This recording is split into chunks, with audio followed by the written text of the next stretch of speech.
Hi everyone, thank you for joining the event. Waheguru Ji Ka Khalsa, Waheguru Ji Ki Fateh. My name is Harneet Kaur and I'm a volunteer with the Sikh Heritage Month Foundation. I wanted to welcome you on our second week of programming. Thank you for attending the first seminar of our Sunday speaker series. A reminder to visit sikhheritagemonth.ca for more information on upcoming programming and to register for any Zoom events. Today we have Manvinder Gill as our special guest. She is a community-based researcher whose work centers around religion, culture, and health equity. She has her MA thesis in religious studies from McMaster University and has done in-depth analysis on the intersections of Sikhi and alcohol. She is currently pursuing her MSW at University of Toronto and is interested in understanding indigenous Punjabi and Sikh forms of healing addictions treatment. I will now like to pass it on to Navjot Kaur, who will be our moderator today. Hello, thank you all for joining. Waheguru Ji Ka Khalsa, Waheguru Ji Ki Fateh. Hi, Manvinder. Just starting off the conversation, your introduction speaks for itself. So I think we can just go straight into the conversation. And I think one of the first questions that I want to ask you is, what made you want to research the topic of Sikhi and alcohol? How did these two conversations, these two topics come together for you? Everyone. Thank you for having me. I'm excited to be here and have this conversation with everyone that's joined us today. I think when I first started this research, I really wanted to understand my personal, familial, and experiences within various Punjabi communities. So it was very like personal, familial, communal, I guess, understandings that I wanted to have. And I thought that like through research is how I would find these answers. I think I had a question that many other people have. If Sikhi says we shouldn't drink alcohol, or mainstream Sikhi says that we shouldn't drink alcohol, why is there a problem? So if it's not Sikhi, what is it? And I wanted to know, what does Sikhi say about alcohol consumption? As someone who had never really engaged with Sikh texts and who wasn't really able to find the answer in a way that I was happy with, or something that I understood, I wanted to go in and read and find those answers for myself. So my goals in my research and throughout my work isn't to argue one way or another on the status of alcohol in Sikhi.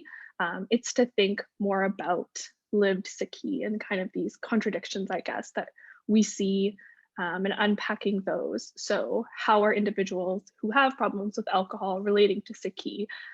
How is the everyday Sikh thinking about alcohol? How are everyday Sikhs discriminating or being compassionate towards Sikhs who do have problems with alcohol?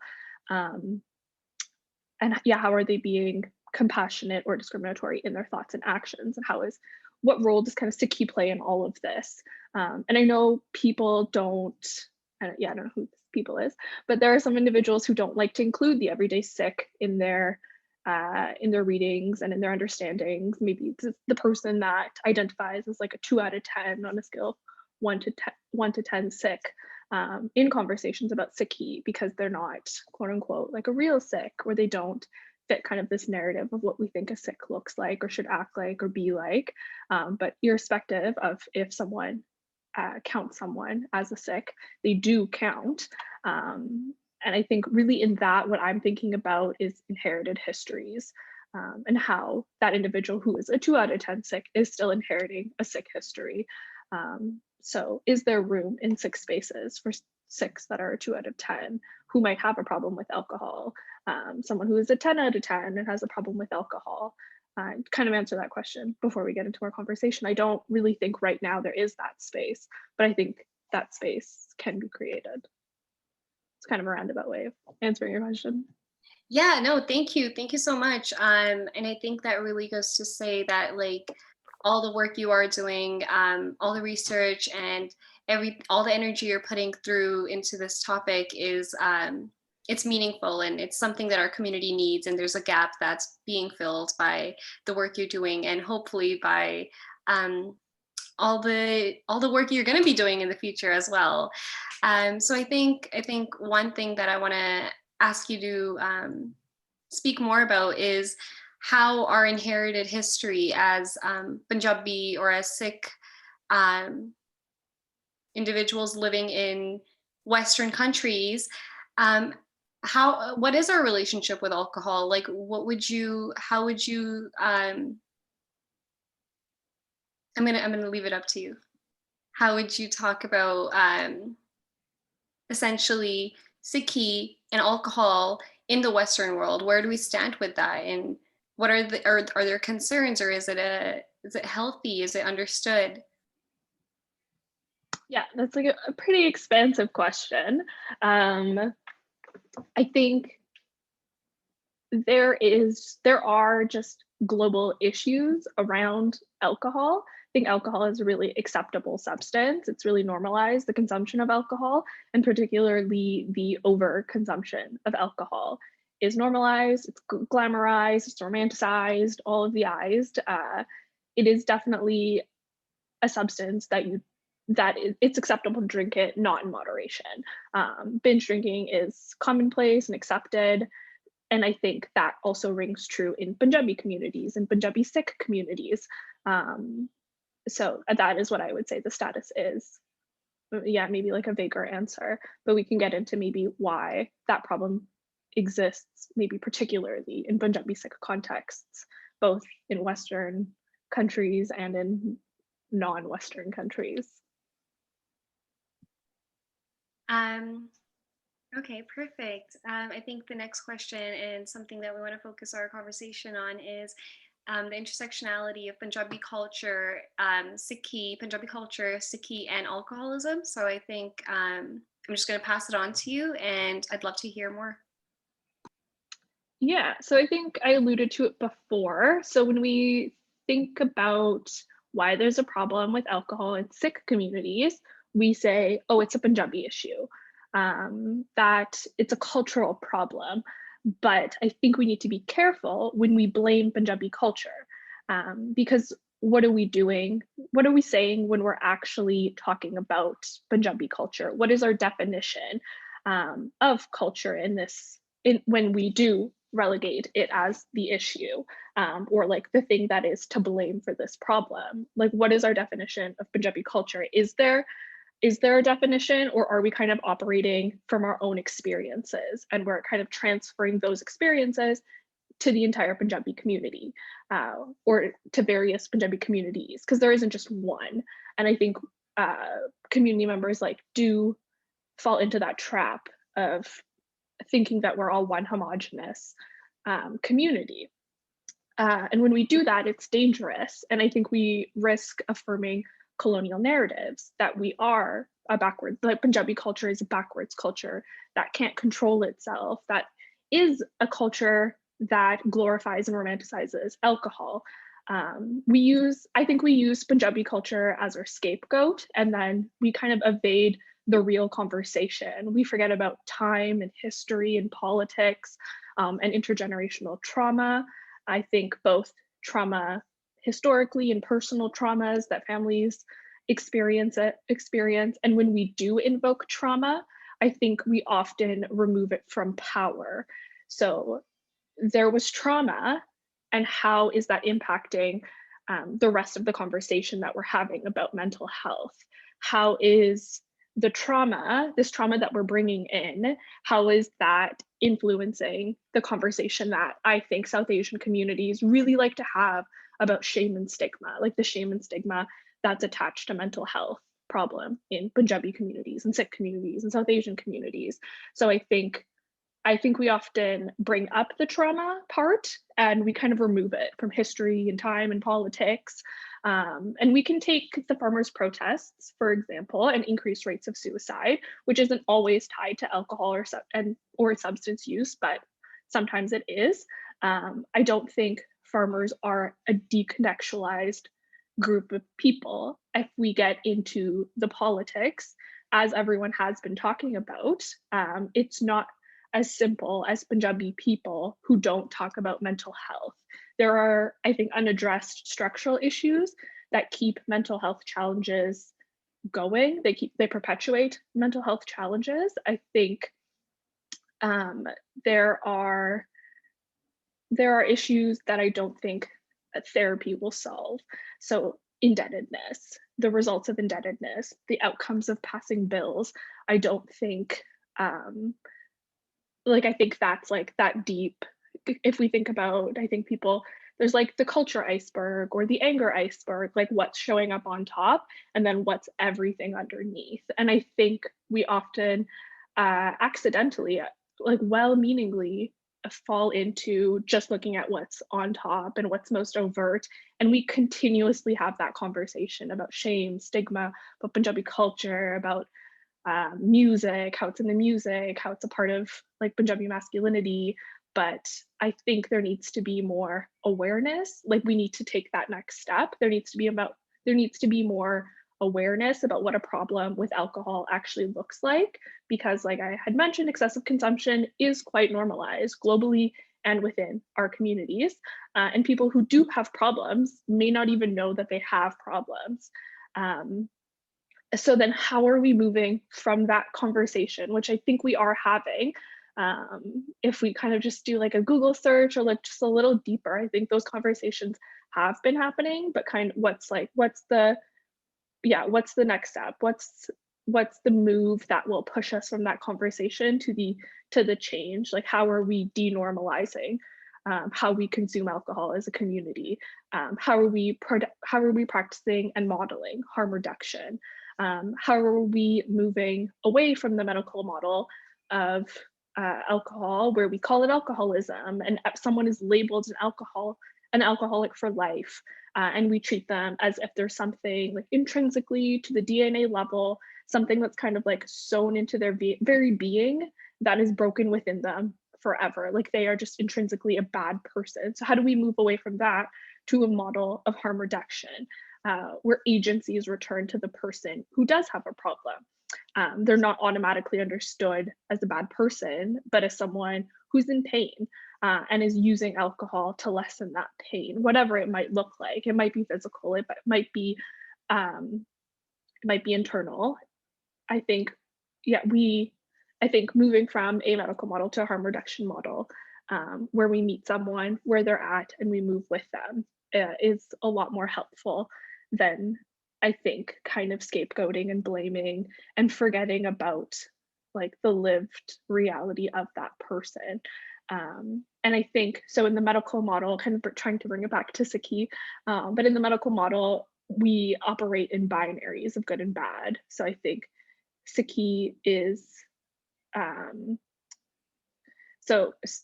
this binary, someone who has a problem with alcohol is bad, and therefore they're also a bad Sikh, because a Sikh doesn't consume alcohol. So they must stop consuming alcohol in order to be a good Sikh, which from the sounds of it might be simple, but kind of in that space of being labeled a bad Sikh, there's only one type of Sikhi sometimes that's available to them. So if someone is struggling with a problem, I think a narrative that maybe we've heard is that you take Amrit and your problem is kind of resolved. But I think that's a commitment we kind of force onto someone at a time when they're at their most vulnerable, and we take away any other form of Sikhi that could be available for them. And I think that pain still remains. And I think Sikhi can be a medicine for someone if they want it. But when someone needs it most, we take it away from them. And we kind of, I think we're creating binaries. I'm not sure if that made sense, but I think we're putting things into categories when they're not so easily able to fit into those categories. And I think it's much messier and not as easy and simple as that. And I think approaching it through the frame of harm reduction is a difficult but necessary endeavor.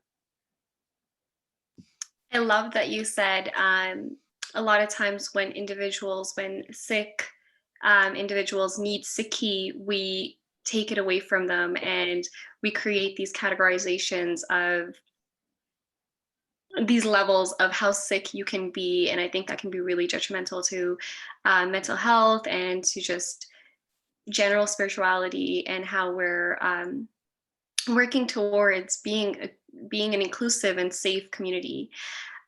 You mentioned harm reduction and moving away from the medical model.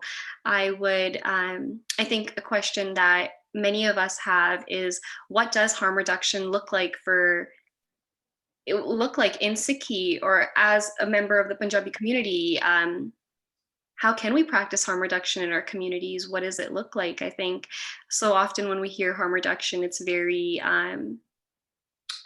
we think of methadone, Suboxone, we think of the more structural methods of harm reduction, but I would really like to hear from you how we can practice harm reduction in smaller scales within our families, as individuals, as a society, as a community. Yeah, sure. I think sometimes recently I was speaking to someone and I think they said like harm reduction. I don't think it's limited to individuals who struggle with addictions. It also can just be like a lifestyle where you are trying to reduce harm within your life in whatever form that might be. So I use like a very simplistic example of coffee. I really like coffee. And I, at one point, was definitely drinking too much. And I was definitely like physically feeling the effects and dependency on coffee. Obviously, again, I'm using a very simplistic example, but I was feeling the physical impacts of coffee, and I knew that I needed to like reduce my intake. I needed to reduce the harm that coffee was having on my body in my day-to-day. So it wasn't, and it's important here, it's not the amount that I'm drinking, it's the impact. So even with alcohol, it's not the amount that you drink, it's the impact. And at some point it does become the amount, I guess, if we're thinking about the spectrum of substance use and kind of moving from problematic use to an addiction. I guess the amount can be considered in that space. But sorry, to go back, I think we need to think about it through the lens of impact as opposed to the amount, which I think like a lot of health resources do really focus on the amount. Like, this is one standard drink size. This is how many standard drink sizes you can have. This is what's healthy. But again, it's like very individualistic. It's up to you. You have to monitor how much you're consuming and how it's impacting you. And not only impacting you, but those around you, society at large. If you are consuming alcohol and driving, that can be dangerous. And I'm kind of veering off of what your question was, but I think harm reduction can be practiced in alcohol consumption. I think we would be naive to think that Sikhs aren't going to drink alcohol. It is just like the reality of the world within which we live. So if people are going to drink alcohol, and this isn't like a new conversation, this isn't something new that I'm saying, like this gets brought up all the time in like sex education, in drug awareness, like this is a conversation that's been happening forever. Like, people are going to drink alcohol. So the best we can do is provide them with the tools to do that in a healthy and safe way. And I think that's what's missing in Punjabi communities. It was definitely missing in my life. I consumed alcohol in very unhealthy ways. And it was really when I took like a deep look and I reflected on the impact that alcohol was having both on me physically and those around me, that I was like, okay, I actually need to monitor how I drink. I need to count my drinks. I need to wait before I have another drink. I need to, like, in between drinks, have water or food. And I think it can, like, that is reducing the harm, and that is practicing and modeling harm reduction. And I think something that an individual that I'm friends with and that I work with on the OSRA team, which is like a community collective where we work together and have conversations about alcohol in Punjabi communities. Something that she said that her dad does is he shows people what a shot is, like what it actually looks like, how much alcohol is within a shot. So you're able to monitor actually how much you're drinking, because I think oftentimes Punjabi men are just free pouring. So you don't actually know how much alcohol you're consuming. So you like kind of, if you're not monitoring how much alcohol you're drinking, you're kind of past the point of, um, sorry, if you're not monitoring how much alcohol you're drinking, you're not going to be able to kind of realize when the impact is beyond your control. So I think harm reduction it can be simple. It can be right now, I think only buying how much you want to drink. So if you have less alcohol on hand, it reduces the chances that you'll drink too much at one time, and it helps you control your cravings. So I think oftentimes I don't live at my parents' house, so I don't even keep alcohol in my apartment. So I think that's a great way to harm reduce if that's something that you're able to do. I think sometimes you can choose some drink-free days. So then you pick a couple of days within the week, or just one day where you choose not to drink. You can even tell someone that this is your plan, kind of to like hold yourself accountable. It could be like your wife, your kids, it could be your friend. And then I also think decreasing the strength of the alcohol you drink. So moving from like hard liquor, which is oftentimes whiskey, I think in our communities, to beer, or like having a glass of water in between. I think it's really about monitoring. I feel like I've been rambling, but that's No, my not understanding of rambling at harm all. reduction. That was really great. Thank you so much. I think one of the just a question that I personally had is that you spoke about impact. So now, as an individual, how would I be able to assess when that impact, when that problematic use is turning into an addiction? What would be the transition from that? And I think for sure it's different for everyone, but I think as someone who has done a lot of research and has worked with has worked with the Punjabi community and has lived experience with the Punjabi community, I would want to hear more about what does that transition look like? What impacts should we be looking out for in ourselves, in our family members, and our friends, and our partners? Yeah, so I think when we talk about addiction, I'm just going to rely on CAMH's definition, which is the Center for Addiction and Mental Health here in Toronto. So they define addiction through the 4 C's, which is craving, so a strong desire to drink alcohol, a loss of control of the amount or the frequency of drinking. So you have no control over how much you drink or how often you drink. Thirdly, not being able to stop the desire to drink. So I think that's also speaking to control. And then continuing to drink even though it causes problems. And this might be problems at home, at work, socially. So again, there is a mention of the amount, but I think it's the control aspect of how much you're drinking and the impact of that. That's also important. Yeah, I don't think one can exist without the other. And also something that's helpful for me in kind of understanding the spectrum of where someone might be in their substance use. I think it can fall under no use, and then it can move to maybe beneficial use. And then it can, when like beneficial use would be something that has a positive impact on your health or your spiritual or social life. And then there's non-problematic use. So we're kind of moving to recreational use that has like a negligible or like small impact on your health or your social life. So that could be like a casual drink. Yeah, something that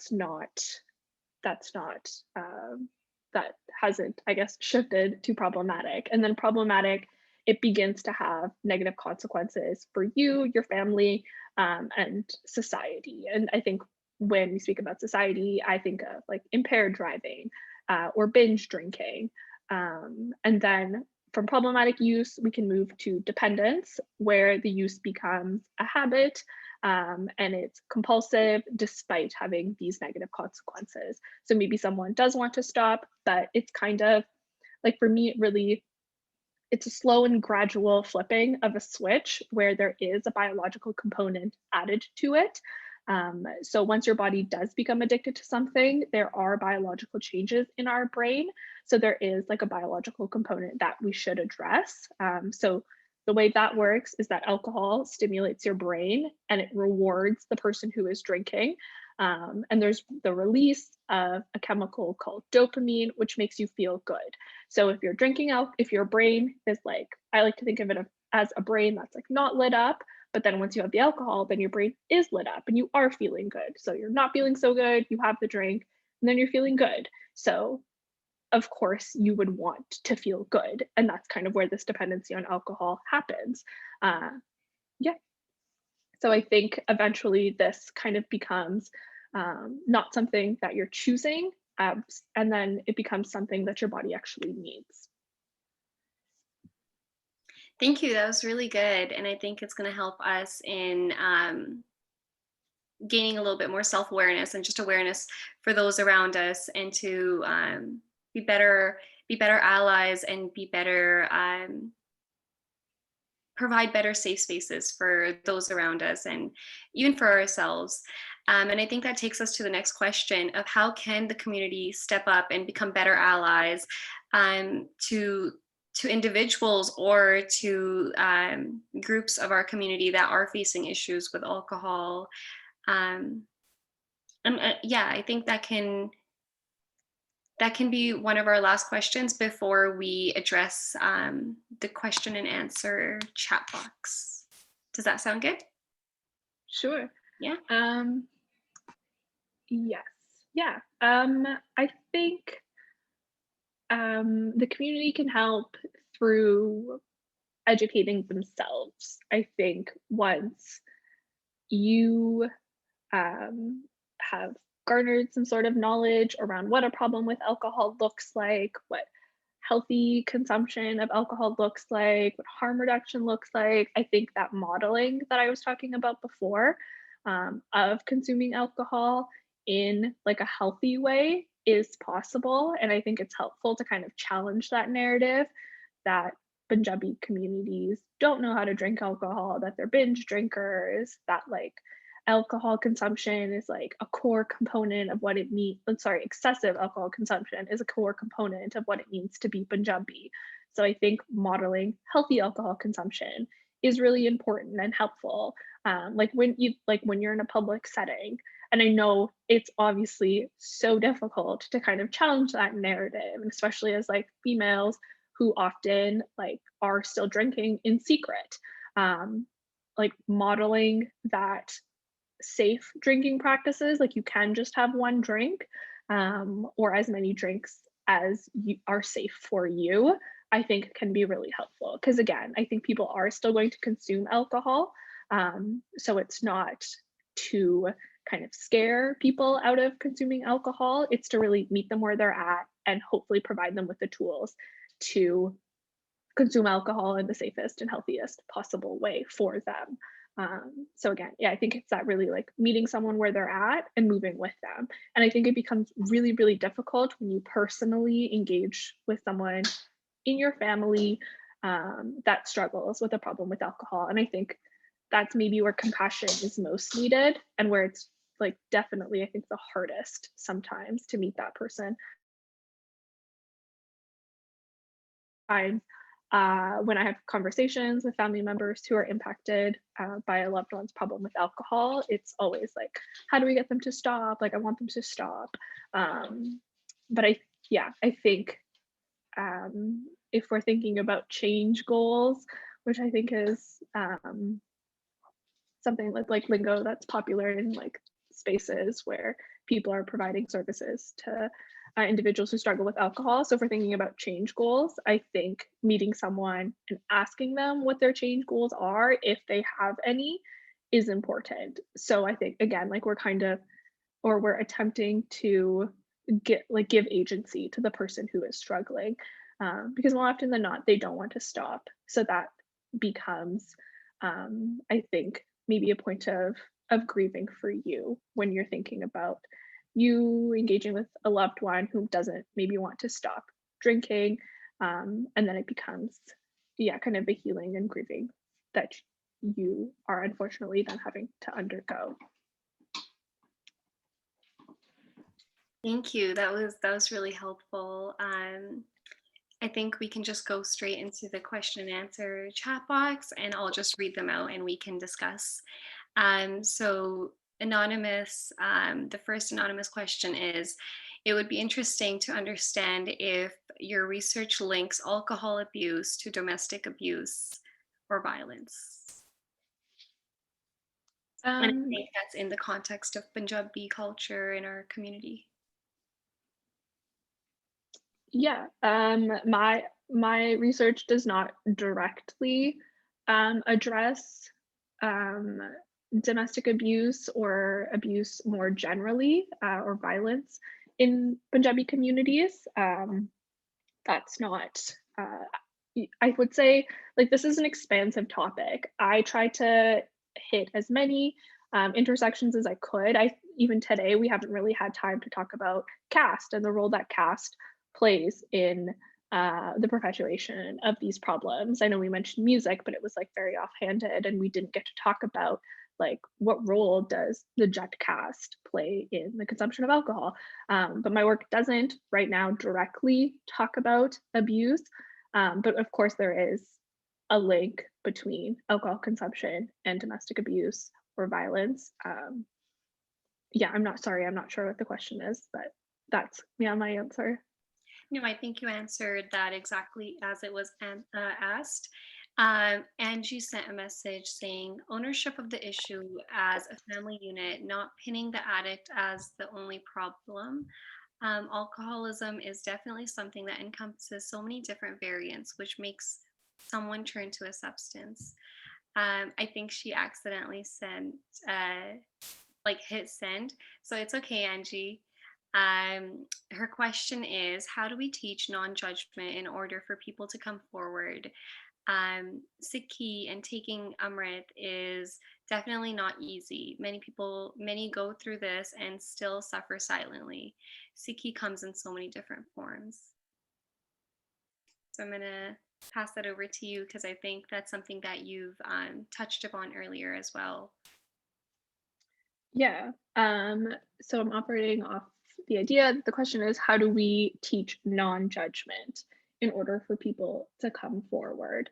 Um, I think something I like to ask myself. So yeah, I'm kind of like veering off the question and answering just like another question that I hope like hits this one. But I think um so something that I think about a lot in regards to anthropological research. So my work, like I was doing interviews. So something that I think is really important when you're engaging in interviews or interviews for the purpose of research is like biases, being objective, um, making sure that you're like giving voice to the people that you're interviewing. And I think within that process, something that was important for me to always ask myself was, where here in this process, where am I being judgmental? Where am I kind of placing my own judgments upon like what someone has shared with me? Like how is what they're sharing with me being obstructed by my own ideologies or worldviews? And I think something that's really, really important that I think like second generation, like kids who are born in Canada or the United States or the United Kingdom, I think a trap maybe that we fall into is that we relegate anything that doesn't really fit in with like what we think are like Western ideologies. We kind of label it as backwards, and we kind of just like push it aside. And I think that's quite judgmental, of course. So something also that's important to do there is like pause and reflect and kind of think about like, when am I being the colonizer in these conversations? So I think the non-judgment is oft like the judgment that is kind of given off by community members. I think if we like stop and like kind of have a conversation and reflect together and kind of try to pass on our knowledge, I think that can be very helpful in kind of creating a non-judgmental space, like kind of the conversation that we're having here today. If you pause and stop and try to have a conversation with someone who might be judgmental, and maybe you try not to be like, I want to say try not to be the colonizer, but you try not to kind of brush off what someone has to say just because they're being judgmental. And it's not like an easy pursuit. I think it requires a lot of effort, and sometimes it's not necessary, and it's not the space to have that conversation, and it might not be conducive to like what you're trying to do. But I think sometimes it can be quite helpful depending on the dynamics of the situation. Thank you. I think you answered that perfectly, and I think Angie also messaged in the chat on the other side, sharing that she really likes coffee too, and she's only down to one venti now. Coffee impacts me only, whereas alcohol impacts loved ones. I think it's acceptance of addiction and open conversation on how to help an addict. I'm speaking from losing a loved one. My biggest issue was then, and is still now, the lack of acceptance by loved ones, attempting to fix the addict without professional help because we don't want to share our problem with the community. We never thought we'd face losing that person. Even harder if the person is professional and a functioning alcoholic. Transparency is key, and leading with care. Yeah, I think it's true. I think many times in our community, especially, there's, I think a lot of Eastern communities, Eastern cultures are extremely collectivist, and with collectivism comes, it's human nature. Collectivism breeds competition. So there's a lot of, can't tell someone else as to how it's going to reflect on us. And there's a level of let's keep concerns, issues within the home, quote unquote, Kardigal. But yeah, is there anything you want to add on to that, Manvinder? Yeah, I guess I would also then like, sure, like we can think about collectivism and like different cultures and how they might operate, but I would also just like bring us all back to what I had like stated at the beginning. Like, what is this Eastern culture we're referring to? What is this like everyone in Punjabi communities practices this like collectivism? Is this right? Is this wrong? Like, in what ways are we kind of wielding these terms? In what ways are we kind of using these terms? I think that's really important, and to like to contextualize what we are saying by like bringing history, by bringing politics, by bringing in intergenerational trauma, like we do like to do as a community, whether it's personal trauma or historical trauma. So I think there is like all of these things that are difficult to acknowledge in our communities. And then there's also like all of the stuff that's underneath it, and that's like perpetuating it. And I think falling into like this trap of continuously, yeah, I don't know.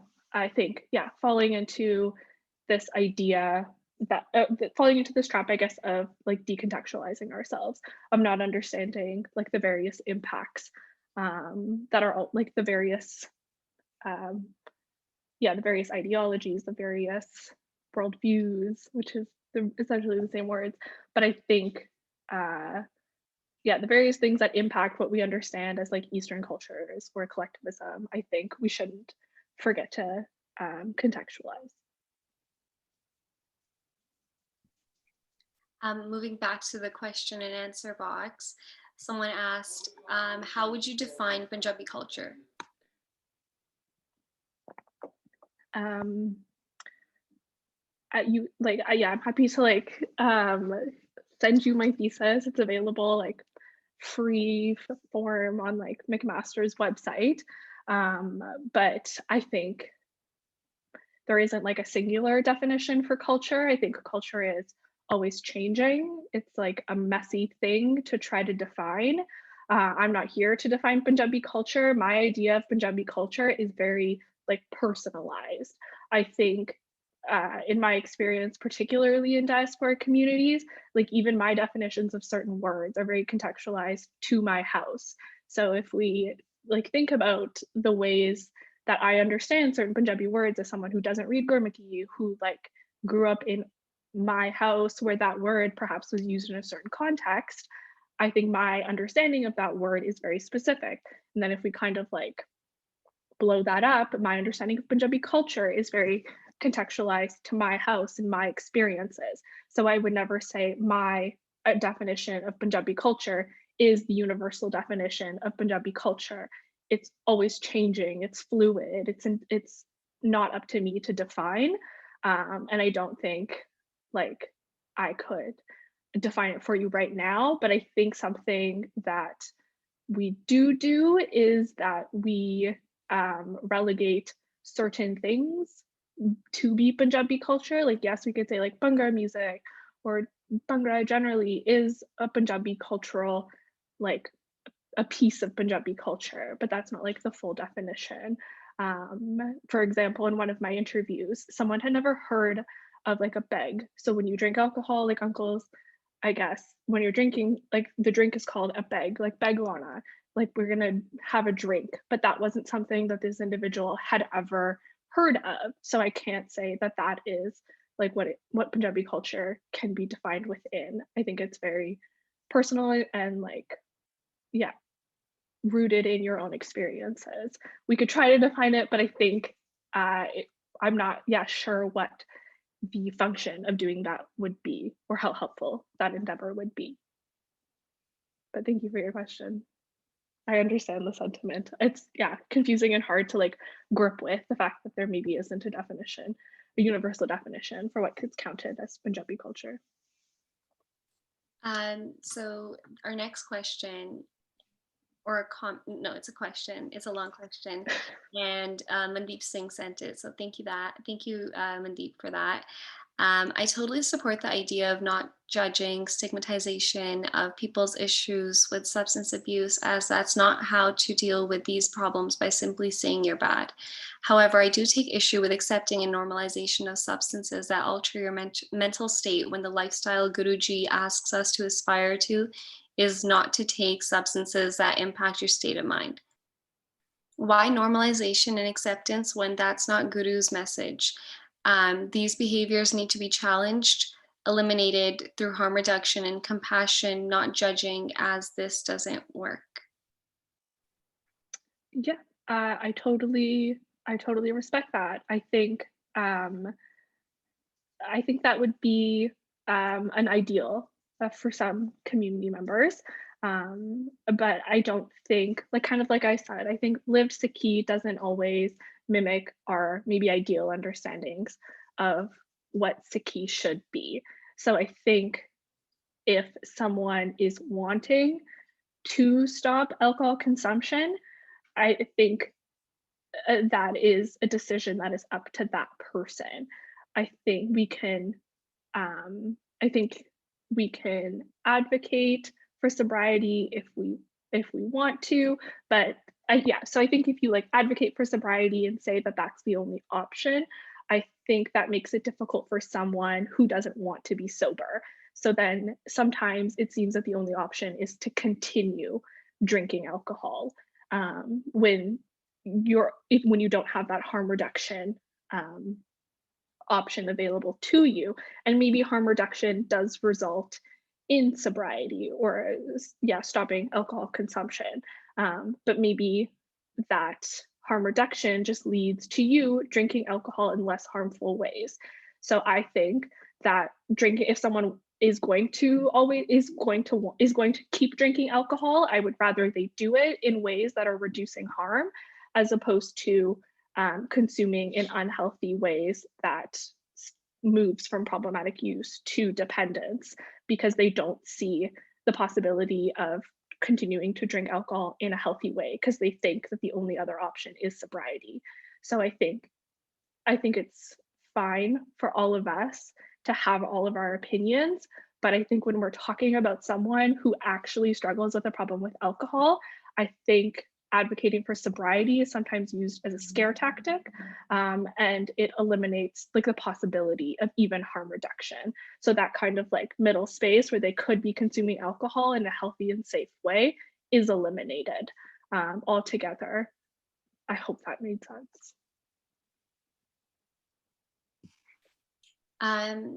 Thank you. I hope that answered the question for the audience. I think it did for me, so thank you so much for that. And the next question is, what do you think the role of Gurdwaras could be in supporting those with substance use disorders, particularly alcohol? I'm not sure. I know I'm in conversation with some people in the UK who have held like workshops and like support groups in Gurdwaras. I think like if we are going to move back to like this issue of stigma, I think people like internalize that stigma. So you are ashamed if you have a problem. I think some people who have problems with alcohol, I think they understand that they struggle, that they're impacting their families in negative ways. I don't think families are shy to tell their loved ones that, hey, like your drinking is impacting me, but there isn't really like, okay, like where do I go for help? Like what is, like once I've accepted this issue, where do I go? And I don't think Gurdwaras can always be the safest spaces to like have a support group or go to for services. I think ideally, I would love it if Gurdwaras also functioned as like community spaces where people could go to receive support.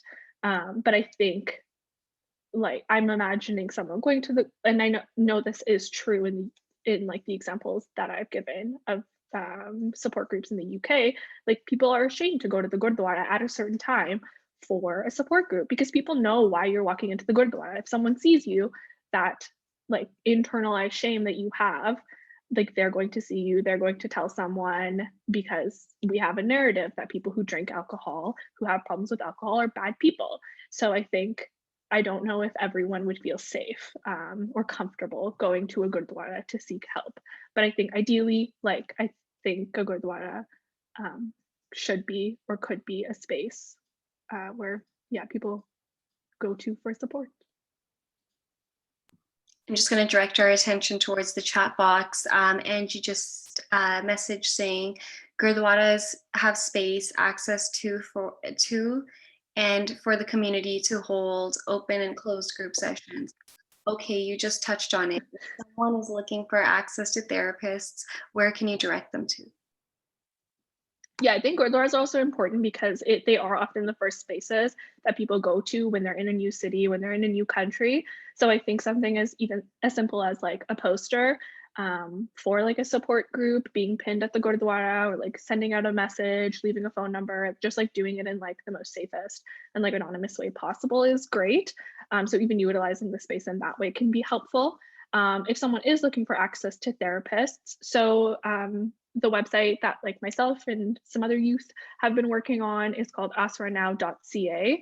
Right now, it's available in English and Punjabi. It has information about addiction, about withdrawal, which we didn't get to touch upon today, but I would highly recommend that you read the section on withdrawal, especially if you are someone that has a problem and is thinking about reducing the amount that they're drinking or quitting.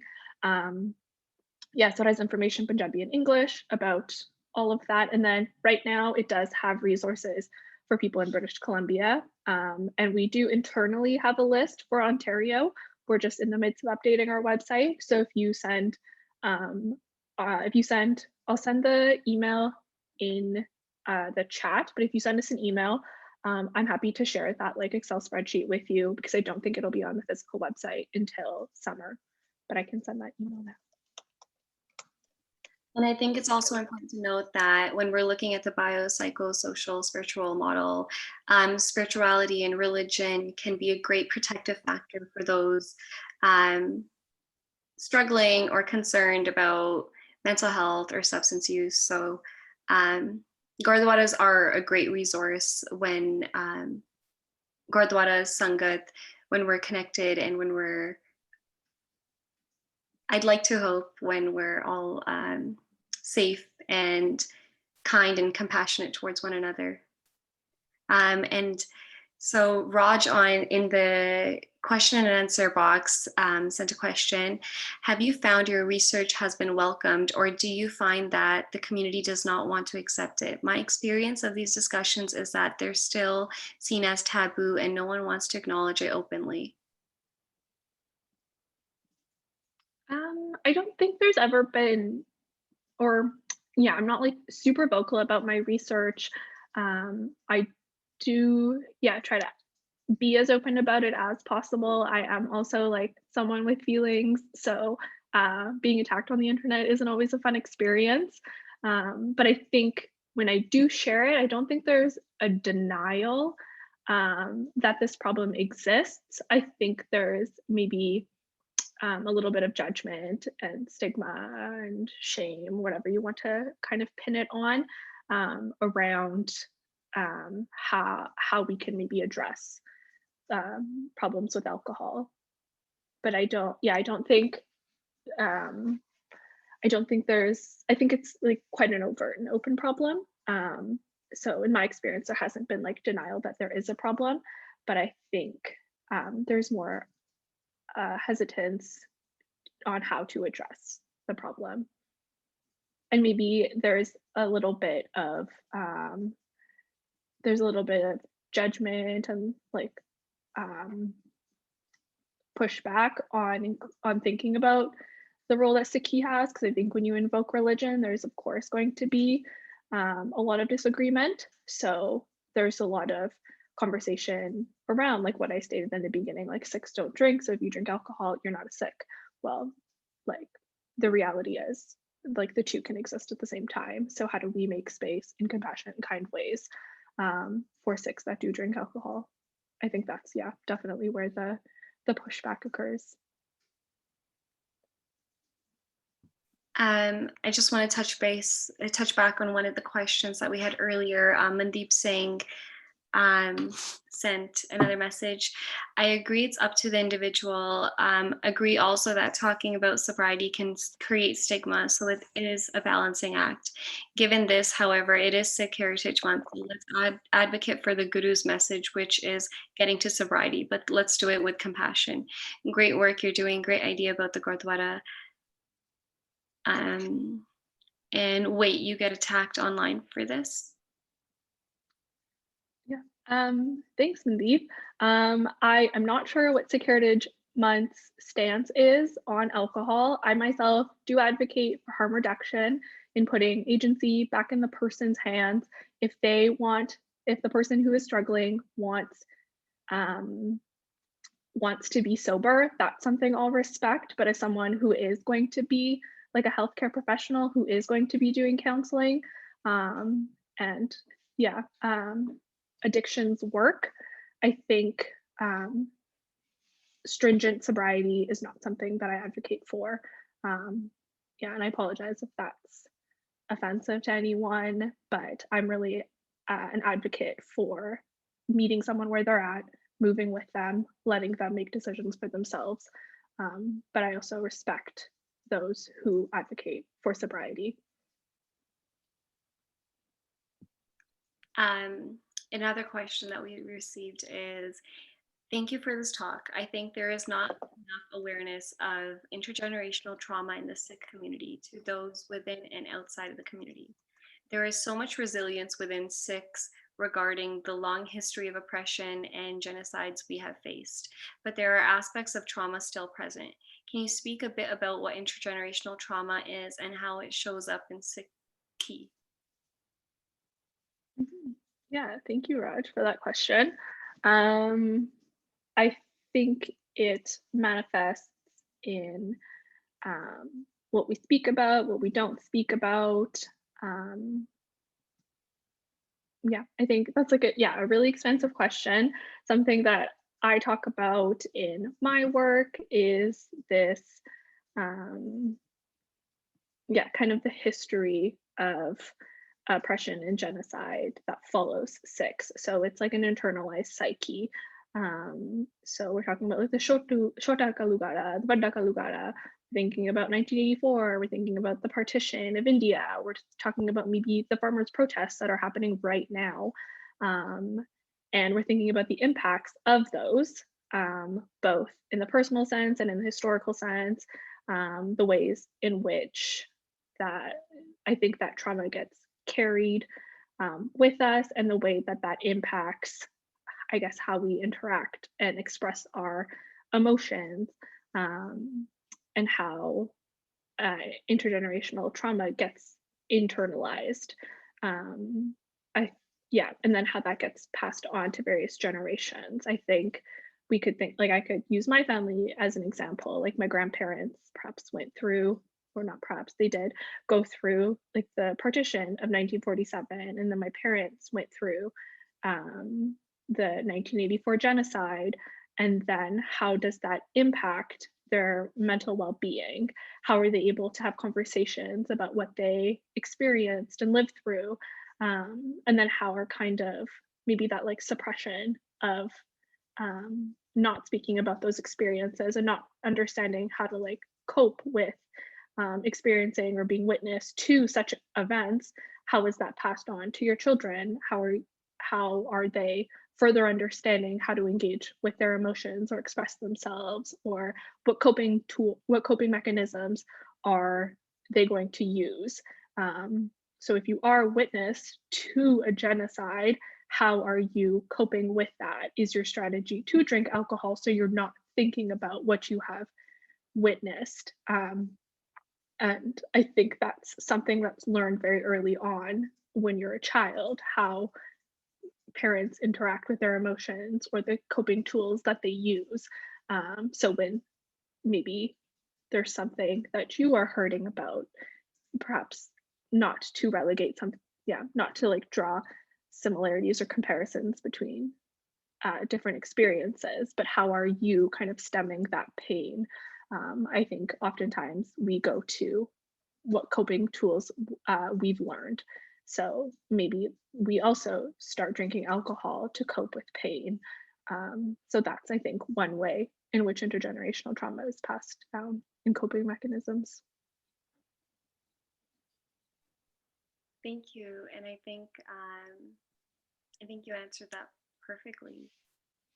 Before we go on to the last question, I'm just going to read two comments, one from Angie and one from Jesse. Angie said, so many trolls who attack but offer no solutions. We need more positive feedback, not judgments. Sikhi is different for all of us. Yes, thank you. I agree completely. And then Jesse mentioned, as someone who has lost someone due to alcohol use disorder who was a Sikh, but was excluded due to his issues with alcohol, it's refreshing to hear about harm reduction and spaces for this conversation within Sikhi.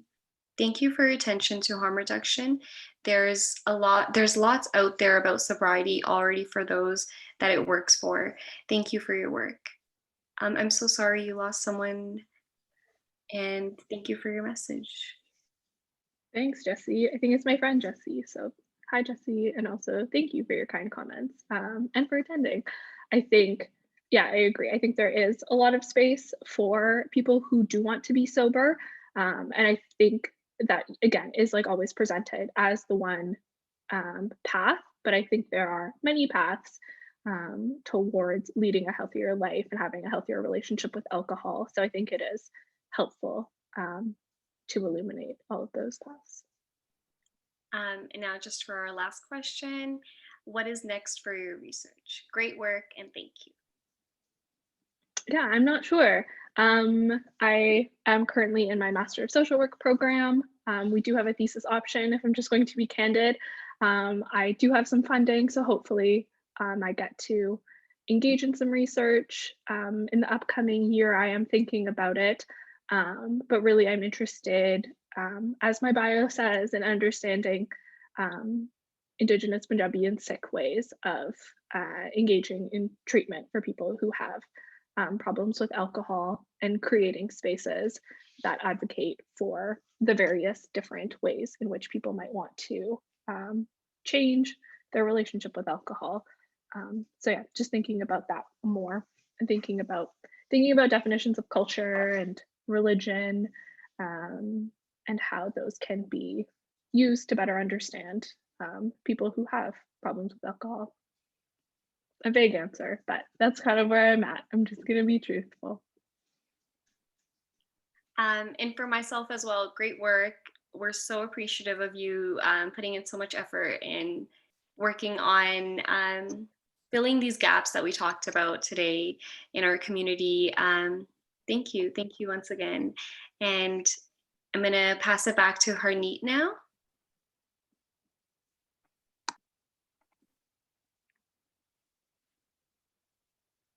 Hi, everyone. Finally, I would just like to say thank you to Manvinder and thank you to Najot. You guys have been great. This was an amazing conversation. And I want to thank everyone who joined in on today's event. I hope you all had a great time. I just want to once again remind everyone to visit sikhheritagemonth.ca to register for any upcoming events. And I hope everyone has a great night.